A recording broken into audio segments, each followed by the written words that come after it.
89.5 My Subic Bay Radio. You just heard the song from Shepherd. That one's called Geronimo. I love that song. And that was requested via the text hotline. Gonna repeat the numbers for you. 0909-263-0840 and 0917-648-2772. If you guys want to request for songs, well, you better masabgaran that number. Masyado ba mabilis? I'm gonna repeat it later. And you can also call the landline 252-8905. Speaking of calling the landline, you better save that number because later on, I'm gonna be giving away prizes. All right? You need that number, 252-8905. Get the chance to win a 500 peso savory chicken gift certificate. All right, in line with the SM 3-day sale celebration. So right now, if I were you, kung ako sa inyo, I better load myself up with the infos, the important informations about the SM 3-day sale. Ayan. I'm not gonna give you a clue. It's for you to research and find out. Research talaga, you know? Okay, so get yourself load of details about the SM 3-day sale. And I'll be asking questions about it. Get the chance to win. Pero dito muna tayo sa program natin na The Morning Brew. And right about now, we have our friends here representing the International Children's Advocate Incorporated. Wow! Self-introduction po tayo. Hello, Madam. Starting up with you. Good morning. Good morning po. Hi, good morning. Nice to be here again. Yeah, it's your Thank you second very time much actually. for the invitation. Yes, actually this is my second time. And thank you very much for supporting our projects. Well, pleasure is ours. Okay, hindi po kayo nagpakilala sa mga nakikinig ngayon. I'm Araceli Hernandez Minor, the Executive Director of International Children's Advocate. And I am here to promote our new project. Yan, nagpakilala na ma'am. si, It's a si Madam sa very inyo. unique one. Si Miss Minor. All right. Yes. And with you is... Of course. Good morning, everybody. I'm Arlene Pangilinan from Public Relations Department. All right. We're the department assisting the Niños and the other communities inside and out of the Freeport. Ang Public Relations Department nga naman talaga ng SBMA. Very supportive sa mga worthy cause and yeah, it's always been that way. And that is why 89.5 keeps supporting you guys din syempre sa inyong mga Thank you so endeavors. much po. Okay, so what's new this time, Madam? This is a very exciting project. Let us say fundraising project of Okay. Niños Pagasa Center. All right. This will be on February 14. Uy, Valentine's Yes, Day. so Exactly. exactly February 14. And this is a dinner for cause. For a cause. Yeah, Sort of it's a dinner for a cause. dinner in the dark, Uy. a blind date. Really? Yes. So it's yung a mga very gustong unique one. yung mga gusto mag-join dito pala dapat single. No. Hindi rin? You can bring your sweethearts, your husband, your wife. okay. It is not necessarily single. You know? Sorry.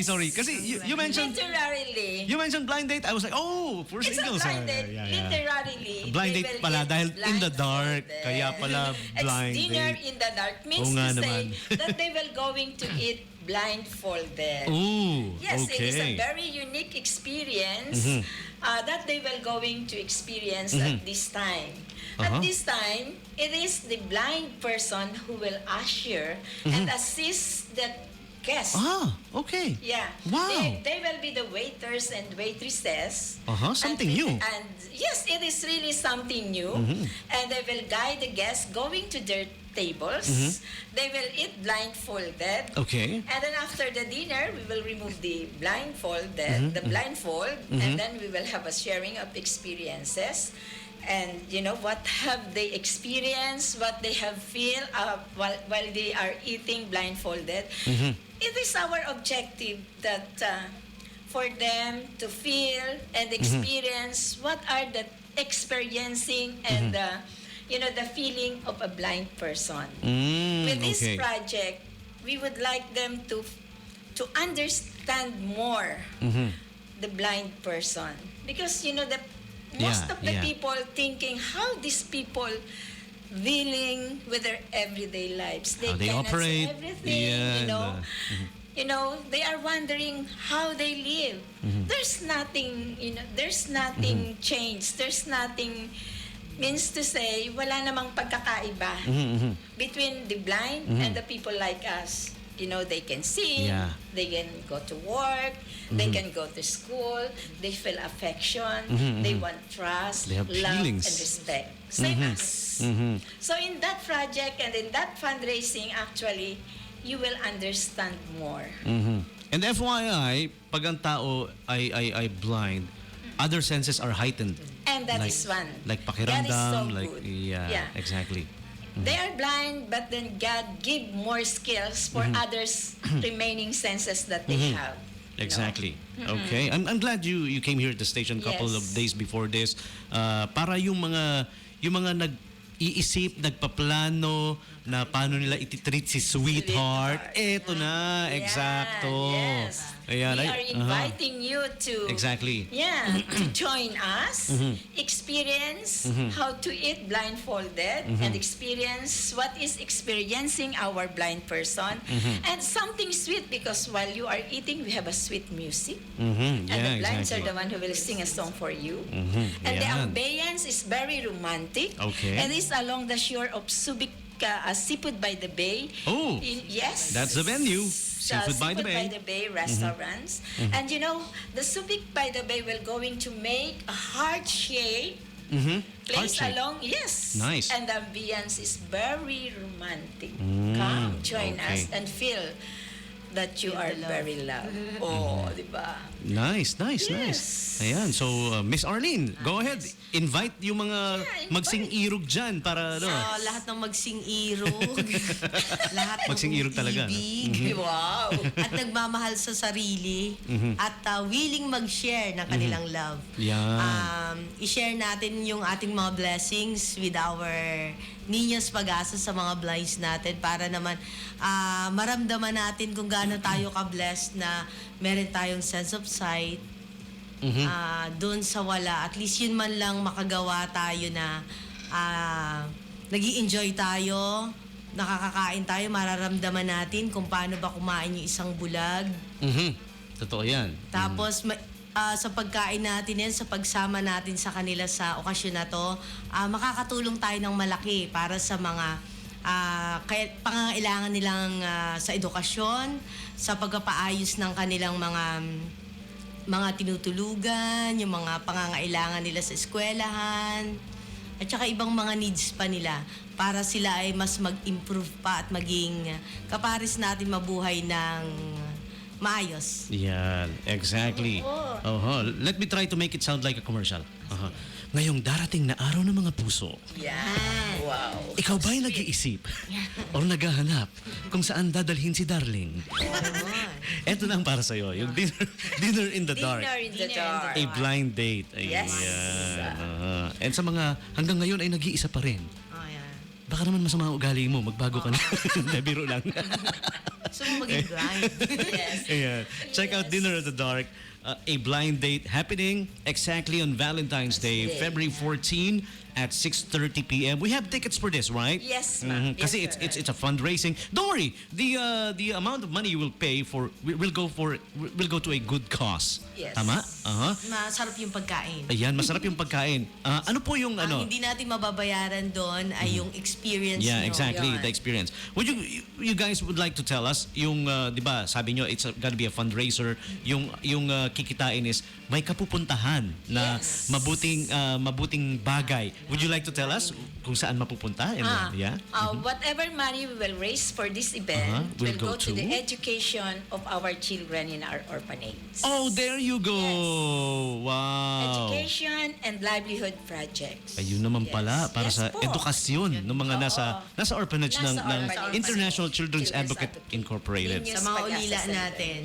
Yun Niños po. Pag-asa Center. Yes, sir. And aside from this, since you heard it's a foundation, and it's an advocacy. So for those who want to help pa, aside from attending Dinner in the Dark, Yeah. Kahit hindi Valentine's, pwede yeah. open na open ang oo, Niños Pag-asa. puntahan nyo lang yung Niños Pag-asa. Yes. Saan po Zone pwedeng puntahan?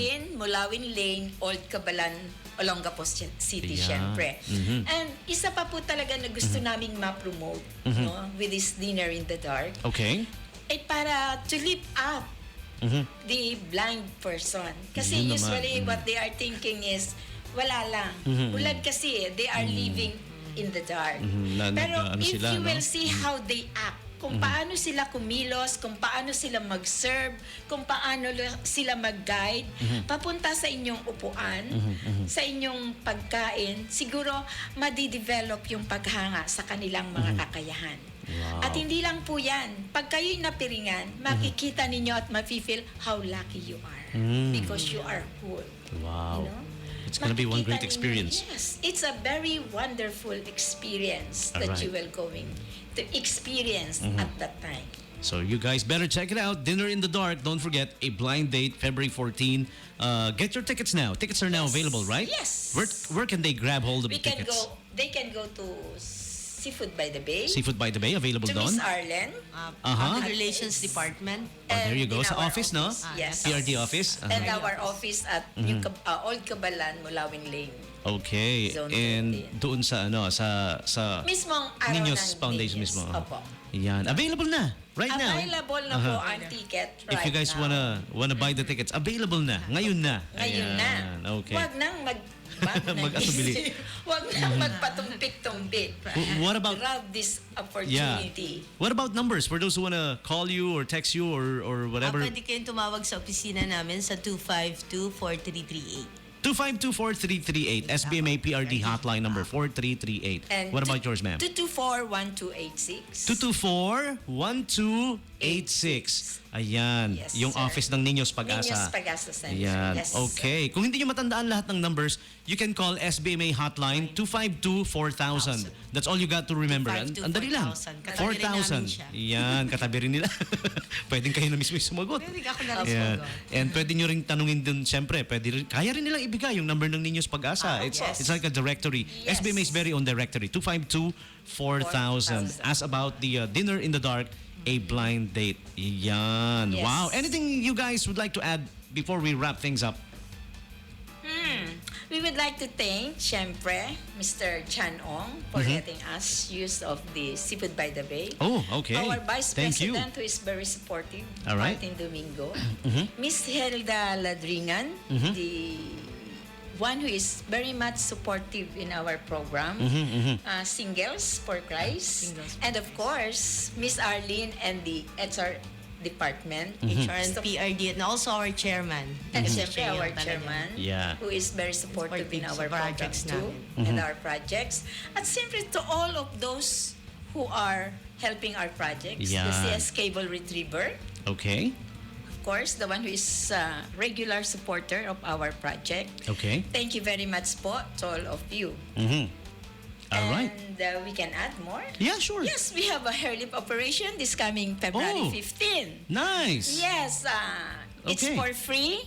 All right. And if you know somebody afflicted with that kind of this of these facial deformities, Yeah. just call 224-1286 and we will surely accommodate you. Hair lip. Operation. Yeah. Oh, in layman's term, doon po sa mga alam May- yung may yung ganyan, bingot. may bingot kung tawagin. Baka may Meron gusto kayong kayong matulungan, kakilala, kamag-anak gusto nyo or tulungan, kaibigan yeah. or kapitbahay na merong ganyan or yung madalas nyong kausap na nahihirapan na kayong intindi. biro lang. I'm just trying to get the info across. Ayan. Yes. Tawagan nyo rin yun. Yung mga Pwede numbers nyo na rin yun. tawagan na ng sinabi Public ko kanina. Relations. Public Department Relation. at saka yung Niños Pag-asa. Wow, this Yes. is really something, huh? Na talagang nakakatulong sa mga kababayan nating, you know, nangangailangan ng ganyang tulong sa mga ganyang bagay. Ayan. Okay, so there you go, people. Go check it out. And- Dinner in the Dark. Yes, a sir. blind date. And Mr. Bada, our Mr. Bada. treasurer. Okay. Thank you very much din po sa support sa aming project. Ayan. Thank you guys sa inyong lahat. And of course, yung venue, no? 89.5. Seafood. Uy, thank you. Seafood by the Bay. Pleasure is and ours of always. course, 89.5. Thank you very much for accommodating Pleasure us. is ours. Siyempre Yes. naman. Uh-huh. Ron, thanks. I was there a while ago. No, not a while ago. A couple of months ago. I mean, sa Seafood by the Bay. Sarap, Yes, sarap ng pagkain. masarap ha? po ang Seafood by the pagkain Bay. doon. I was waiting for the food that's shaped like letter C to come out. Hindi naman dumating. Hindi dumating. Seafood. Hindi, just kidding. Seafood. When is the seafood gonna come out? The letter seafood. Joke lang. Seafood.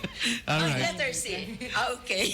Okay, you guys better check it out. Dinner in the Dark, a blind date for those who are still thinking, still planning on where to have your Valentine's date. Couples especially, magsing irog, sweethearts. Check it out. Hanap pa. Dinner in the Dark, a blind date. Okay, so we're gonna pause for a short break. Bottom of the hour, quick bottom of the hour break, and then we'll be back with more of your requested songs and, of course, today's holidays and observances. Find out what's going on for February 10 and the famous birthday segment. All that and a whole lot more when we return.